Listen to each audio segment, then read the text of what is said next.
За махны үн нэг хон 600 мянга хүрээд Ахмадын тэтгэвэр 700 мянга байгаа тий. 100 мянган төгрөгөөр ахмадуудаа яаж амьдр гэж Монголын төр хэлээд байгаа вэ? Энэ асуудлаа одоо яаж зохицуулах гэж байна?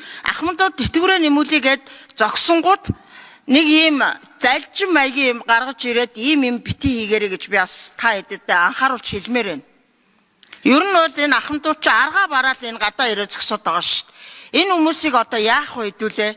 Та нар ингээл нэг худлаа аргацаас өнөө маргаашийн хурал хувь ажлын хэсэг гэж явдал хичнээн ахмад тэнд турж өгөхөд өлбөрч дуусч байна.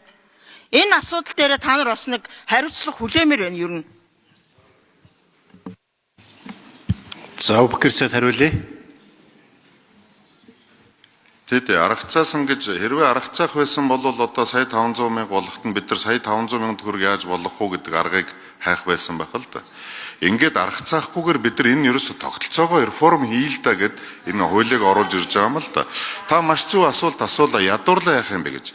Одоо бид нар тэтгэвэр нийгэм дадлын зүйл гэдэг ганцхан одоо сангаас авж байгаа мөнгөөсөө илүү нөгөө ахмадуудын тэтгэврийг зарцуулж байгаа илүүтэй өргөн хэрэглээний барааны үнийг өсөөд байгаа үед нь өргөн хэрэглээний барааны үнийг зохицуулдаг механизма төр давхар ажиллуулахгүй бол энэ барааны үнэтэй өрсөлдөөл уралдаал цалин тэтгэврээ нэмэл байх юм бол энэ болохгүй. Тийм учраас давхар нөгөө бодлогууд авч өгсөн. Нөгөө талдаа ахмадууд тэтгэвэр аваад юун зарцуулж яах гэдэг судалгаануудыг хийгсэн.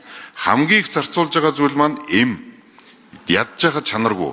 Уугаад байдаг, үйлчлдэггүй, ханиадан зүгээр болдог гэдэг. Энэ Батшуугар сайдтай бид нар засгийн газар дээр бас ярилцж байгаа. Эдгээр цогц арга хэмжээг авч үзээд Батшуугар сайдаа